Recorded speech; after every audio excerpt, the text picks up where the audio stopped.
GST composition scheme question number 7 आज हम देख रहे हैं बीकॉम थर्ड ईयर के लिए। इसमें दिया हुआ है क्वेश्चन नंबर 7, एक दुकान का व्यापार से, अंडरलाइन कर लेना, व्यापार से मासिक आवक 5 लाख रुपए है, तो एनुअल कितना हो गया? 5 इंटू 12 60 लाख।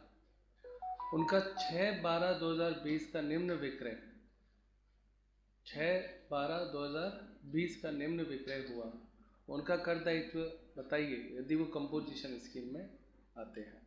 तो पहली बात, क्योंकि इसका 1.5 करोड़ से कम है तो इसका कंपोजिशन स्कीम में तो ये आता ही है, 60 लाख है। अब उसके बाद में इसने ये दे रखा है कि आपको इसके बेस पर बताओ कि इसका टैक्स क्या बनेगा। तो उसमें वो कहता है प्रोडक्ट, सबसे पहले व्हीट फ्लोर, वो ये है एग्जम्प्टेड है, 15,000 रुपये।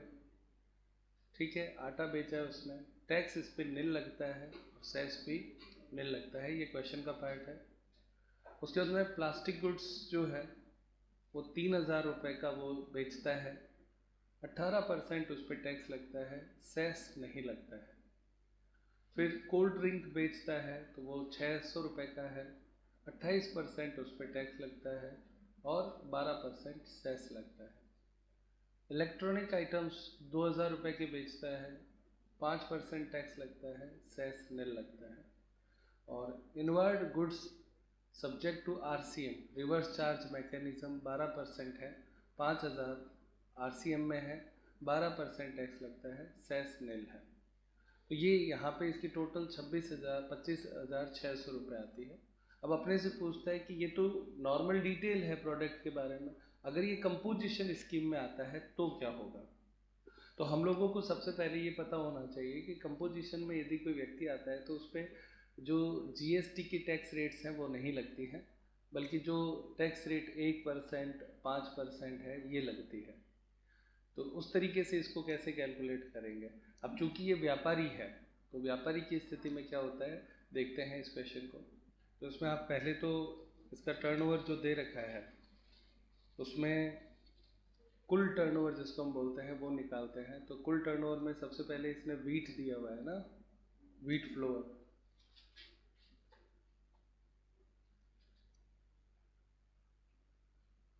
कितना है? 15,000। ये एग्जम्प्टेड है, ध्यान रखना है। नंबर 2 क्या है? प्लास्टिक गुड्स, वो आपके है 3,000। नंबर 3 कोल्ड ड्रिंक है,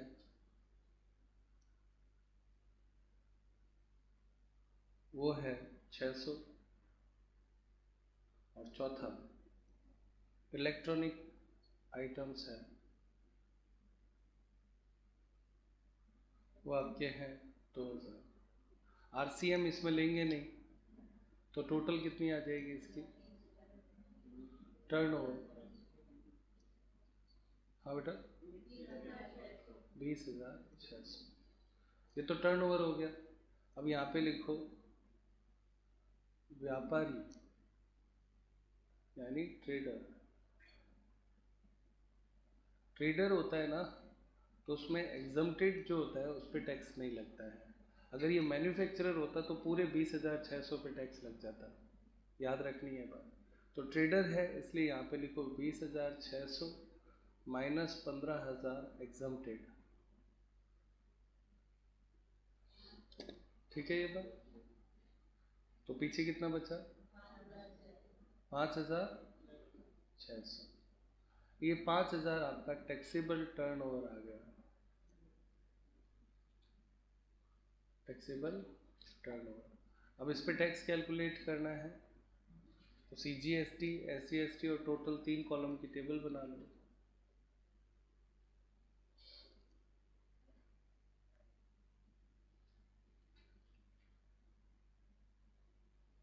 CGST, SGST एंड टोटल। तो सबसे पहले नंबर 1 5,600 है ना, तो टैक्स ऑन 5,600 @ 0.5% होता है, 0.5%, कितना हुआ 28 रुपये, यहाँ पे भी 28 रुपये और टोटल 56 रुपीज़। कोई दिक्कत है इसमें? अब इसमें एक टैक्स और इस पे है, tax on reverse charge mechanism. तो उसमें कितना सेल्स है, 5,000 है, @ 6%, दिया हुआ कितना परसेंट है, 12%, तो 6% दोनों पे आ जाएगा, कितना 300, 300, 600, टोटल इसकी बनेगी 328, 328, 656। ये आपका इतना ही क्वेश्चन है, कोई दिक्कत है? दिया हुआ है आंसर, देखें इसे, इसमें दिया हुआ है question number 8, Z limited Alwar में व्यापार करने वाली इकाई है। वित्त वर्ष 19-20 में विपरीत कर वाली आवक पूर्ति को सम्मिलित करते हुए पूर्ति का मूल्य निम्न प्रकार से था। रिवर्स चार्ज को जोड़ते हुए वो कहता है ये है, सबसे पहले जीरो रेटेड सप्लाई है 20 lakh, inter state supplies, intra state supply है वो आपके है 10 लाख, इंट्रा स्टेट सप्लाई है जीएसटी जिसमें नील रेट है वो आपके है 50 लाख, और value of inward supply on which tax payable under reverse charge वो आपके है 3 लाख, और उसके बाद में है intra state supply made under forward charge 60 lakh. आगे कहता है नंबर 1, पहला क्वेश्चन आपसे पूछता है, संक्षेप में बताइए कि क्या जेड लिमिटेड वित्त वर्ष 2020-21 में कंपोजिशन स्कीम में आने के योग्य है अथवा नहीं, कर की गणना भी करें। तो पहला तो हमें ये बताना है कि क्या ये कंपोजिशन में आने योग्य है या नहीं है, और उसके लिए हमें क्या देखना होगा, 1.5 करोड़ देखना होगा। अगर उससे कम है तो वो आ सकती है, उससे ज़्यादा है तो नहीं आ सकती, और कर की गणना टैक्स कैलकुलेट हम कर देंगे। अब उसके बाद में आगे वो कहता है, आपके उत्तर में क्या अंतर होगा यदि जेड लिमिटेड एक होटल है और एक निर्माता है। तो ऊपर में तो हमें नॉर्मल मानना है, उसको ट्रेडर की तरह लेना है, और इसमें वो होटल और निर्माता के रूप में पूछता है।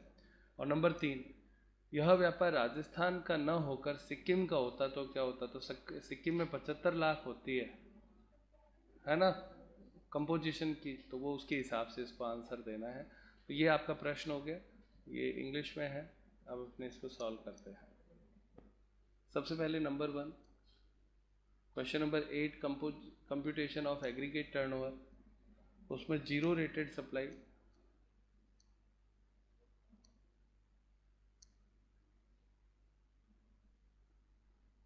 कितना है, 20 लाख। नंबर 2, जीरो रेटेड के बाद में क्या है, inter state supply Holi exempted है, INTRA, intra state supply exempted, तो वो आपकी कितनी है, 10 लाख। नंबर 3, आगे है GST नील रेट है ना, intra state supply nil rate कितनी है, 50 लाख। और number 4, intra state supply forward charge,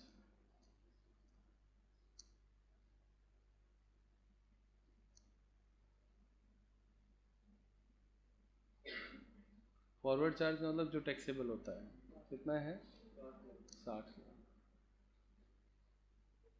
तो टोटल इसका कितना होता है, 1,40,00,000 है ना। टर्नओवर हो गया ये, टोटल टर्नओवर या एग्रीगेट टर्नओवर। तो इसमें आप नोट लिखें 1.5 CR से कम है, अतः कंपोजिशन स्कीम में आ सकता है। तो इसमें तो सारा जोड़ते ही हैं, बस टोटल देख लेते हैं, रिवर्स चार्ज नहीं लेते हैं, बाकी सारा जोड़ देते हैं। स्टार पॉइंट, रिवर्स चार्ज नहीं जुड़ता। अब अपने ये तो हो गया इसका पहला आंसर। अब अपने इसमें क्या करना है, इसने कहा कि आप इसका कर दायित्व भी बताओ। तो कर दायित्व बताना है पहली स्थिति में। तो नंबर 1 ए पॉइंट, टैक्स लाइबिलिटी, ब्रैकेट में लिख दो इफ ट्रेडर, यदि व्यापारी हो, व्यापारी होने की स्थिति में इस पर टैक्स कैसे बनेगा। 3 कॉलम बना लो।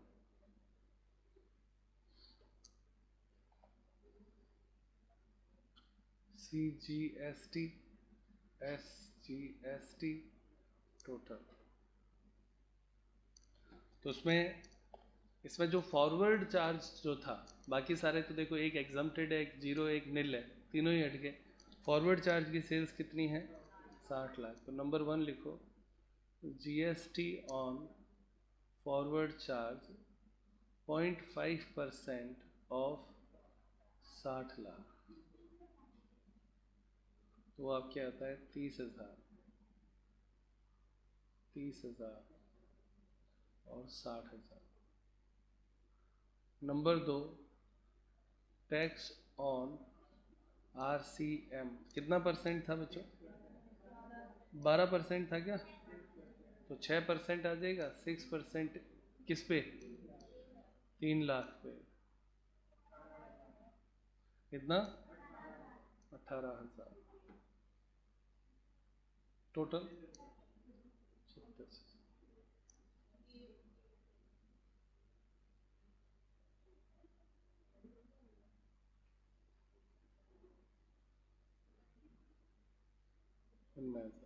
ये आपके टैक्स आ जाएगा, ठीक है, अगर वो ट्रेडर होता है। अब इसमें आगे पूछा है कि यदि वो मैन्युफैक्चरर हो तो क्या होगा, और यदि वो होटल में होता है तो क्या होगा। तो सेकंड कंडीशन, निर्माता होने की स्थिति में आपके टैक्स कैसे कैलकुलेट होगा। तो सबसे इम्पोर्टेंट इसमें आपको ये याद रखना है कि यदि मैन्युफैक्चरर होता है तो टोटल ग्रॉस टर्नओवर पे ही टैक्स लगता है। तो यहाँ पे सबसे पहले लिखिए number 1 GST on 1.4 CR at the rate 0.5%। तो पहला इस पे कितना आएगा, 70,000, फिर 70,000, 1,40,000। और दूसरा टैक्स ऑन RCM 6%, तो 3 लाख पे ही निकालना है, उसमें कोई चेंज नहीं होगा। 18,000, 18,000 और 36,000। तो टोटल टैक्स बनेगा इसका 88,000, 1,76,000। नोट, निर्माता होने पर टोटल टर्नओवर पर टैक्स लगता है, ठीक है ये बात। नेक्स्ट देखते हैं, इसी तरीके से हो जाएगा। थर्ड कंडीशन, यदि क्या हो, होटल व्यवसाय हो, यही है ना, यदि होटल, व्यवसाय,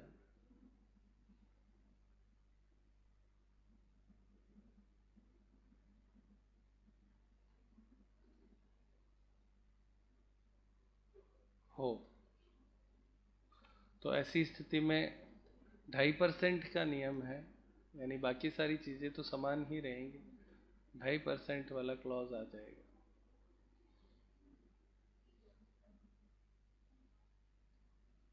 तो CGST, SGST और total. Number 1, tax on total turnover 1.4 CR @ 2.5%, कितना होता है?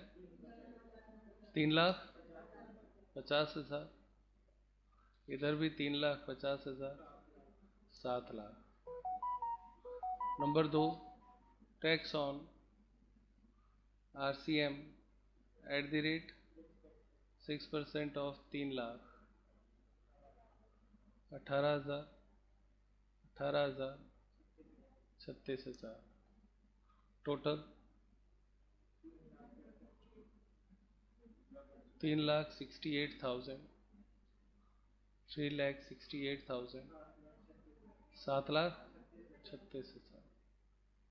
ये आपके आंसर हो गया।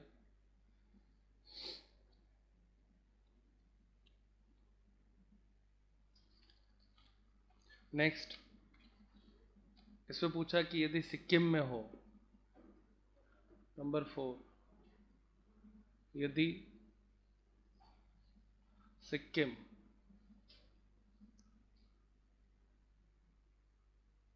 में हो तो यह कंपोजिशन स्कीम में नहीं आएगा,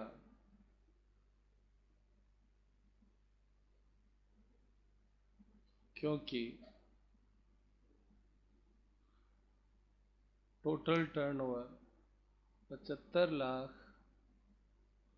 से अधिक है। ये इतना ही है।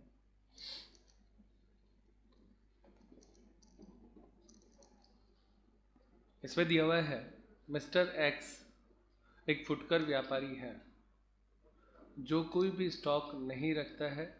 वित्त वर्ष 2020-21 के लिए आपको निम्न संभावित सूचनाएं प्रस्तुत करते हैं। माल का क्रय परचेज किया 50 लाख का, GST उस पर है 5%। विक्रय किया, निश्चित विक्रय मूल्य पर 5% GST सहित उसने बेचा 60 लाख। ठीक है ये बात। और प्रश्न में कहा था स्टॉक कोई है नहीं, तो जितना उसने क्रय किया उतना ही बेचा है। GST कानून के तहत आवश्यक विस्तृत वैधानिक रिकॉर्ड रखने के व्यय 1,40,000, यानी यदि ये GST नॉर्मल स्कीम में आता है तो उस पर 1,40,000 रुपये वार्षिक खर्चा लग जाएगा। जनरली आप ये समझो, ये खर्चा जैसे अकाउंटेंट रखना पड़ेगा, रेगुलर रूटीन में उसको रिटर्न फाइल करना पड़ेगा, तो वो व्यक्ति वो जो खर्चे होते हैं उसको ये बोलता है। आप देखिए इसको, GST कानून के तहत आवश्यक विस्तृत वैधानिक रिकॉर्ड रखने के व्यय 1,40,000 रुपये वार्षिक है, यानी अगर वो नॉर्मल होता है। जो कि समझौता योजना, जबकि ये जो है ना समझौता योजना, यानी जो कंपोजिशन स्कीम है, अगर उसको वो अपनाता है तो 40,000 रुपये तक घट जाएगा, सॉरी 70,000 रुपये तक घट जाएगा। इसका मतलब ये हो गया कि 1,40,000 नहीं लग के आपका कितना खर्च आएगा, केवल 70,000। तो 70,000 का फायदा हो जाएगा, आप इसको ऐसा कह सकते। अन्य व्यय दोनों ही विकल्प में 2,80,000 रुपये के वार्षिक है। तो अब आपसे वो किस कहता है कि विवेचना कीजिए कि क्या उसे कंपोजिशन स्कीम का विकल्प अपनाना चाहिए यदि कंपोजिशन कर के आवर्त पर 1% लगता है, यानी उसे नॉर्मल स्कीम में रहना चाहिए या कंपोजिशन स्कीम में रहना चाहिए, उसके लिए है। ये आपका इंग्लिश में यहाँ पे क्वेश्चन हो गया। ठीक है, अब इसे सॉल्व करते हैं। स्टार्ट करते हैं क्वेश्चन नंबर 9। हमें इसमें तुलना करनी है कि नॉर्मल जीएसटी और कंपोजिशन स्कीम में कौन सा बेहतर रहता है इस व्यापारी के लिए, जो एक्स है उसके लिए। तो सबसे पहले लिखना है कॉस्ट ऑफ परचेज। तो 50 लाख रुपए में खरीदा, तो जब नॉर्मल जीएसटी होगा तो इनपुट क्रेडिट मिलेगी, इसलिए वो टैक्स इसका लगेगा नहीं। लेकिन जब कंपोजिशन स्कीम होगा तो उसमें आपके क्या हो जाएगा, 5% टैक्स प्लस हो जाएगा, क्योंकि इसको इनपुट क्रेडिट मिलती नहीं है, तो उसके लिए जो टैक्स चुका के आया वो कॉस्ट बन जाएगा। तो कॉस्ट बन जाएगा तो 50 लाख में 5% जोड़ दो, 52,50,000 ये इसकी कॉस्ट होगी। तो सबसे इम्पोर्टेंट पॉइंट तो यहाँ पे ये समझने लायक था इसमें कि जो कॉस्ट है, कॉस्ट ऑफ परचेज है, नॉर्मल जीएसटी में इनपुट मिलता है इसलिए 50 लाख ही होगी, यानी टैक्स जो आपने लिया वो वापस लेस हो जाना है। लेकिन कंपोजिशन में इनपुट मिलता नहीं है, तो इनपुट नहीं मिलता है तो जो टैक्स चुका के आया वो उसकी कॉस्ट बन जाएगी। Add other cost. तो अदर कॉस्ट में आपकी पहली थी अकाउंट मेंटेन। तो अकाउंट मेंटेन की कॉस्ट इसमें तो लगती है 1,40,000, और इसमें वो कहता है कि 70,000 रुपये लगेंगे। और दूसरा आपके अदर कॉस्ट में था ओवरहेड, है ना, नॉर्मल एक्सपेंसेस। तो नॉर्मल एक्सपेंसेस आपके इसमें और इसमें दोनों में सेम है, 2,80,000, इधर भी 2,80,000। अब आप इसकी टोटल लगाएंगे तो ये आपके आएगा टोटल कॉस्ट कितनी आती है बच्चों, 54,20,000, और इधर 56 लाख, 56 लाख, ये टोटल कॉस्ट होगी। अब अपने को प्रश्न में क्या दे रखा है, सेल्स दे रखा है, तो सबसे पहले लिखो सेल्स। तो सेल्स दोनों ही स्थिति में यहाँ पे नीचे लाइन कर देना, उसका अब लिंक नहीं रहेगा, है ना। 60 लाख में सेल्स करता है, इधर भी 60 लाख में सेल्स करता है, दिया हुआ है बच्चों ये। तो टैक्स जो उसने लिया वो लेते हैं। तो पहली स्कीम में तो रेगुलर टैक्स होगा, तो रेगुलर टैक्स की रेट कितनी दे रखी है, 5%। तो 60 लाख इंटू 5/105, वो इसमें इंक्लूड है ना, इसलिए 5/105 करेंगे, कितना आता है। और दूसरे में आपके कंपोजिशन टैक्स वो 1% से लेना है, ठीक है, वो उसमें इंक्लूड नहीं है, अलग से पे करना पड़ता है। तो इसका कितना आता है बेटा, 2,85,714, और इसमें सीधा 1% लेना है, 60,000, ये लेस कर दो। तो घटाने पर तो ये आपके आती है, 60 में से ये घटाएंगे कितना आता है, 57, 57,14,286, और इधर 59,40,000। ये नेट सेल्स होगी, ऊपर टोटल कॉस्ट हो गई। तो अब अपने निकालेंगे प्रॉफिट। तो प्रॉफिट आएगा net sales minus total cost, तो वो दोनों घटा देंगे। तो पहले में कितना आता है प्रॉफिट, 2,94,286, 3,40,000। तो आपके सामने स्थिति है, प्रॉफिट आगे दोनों ही स्थिति में, प्रॉफिट किस में ज़्यादा हो रहा है, तो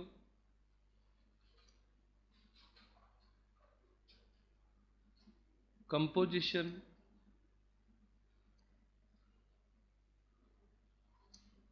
स्कीम में प्रॉफिट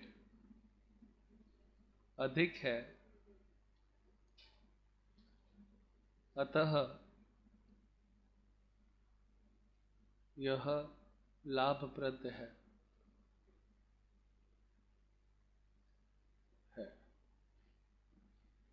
ठीक है, तो आज की क्लास यहीं पे समाप्त करते हैं।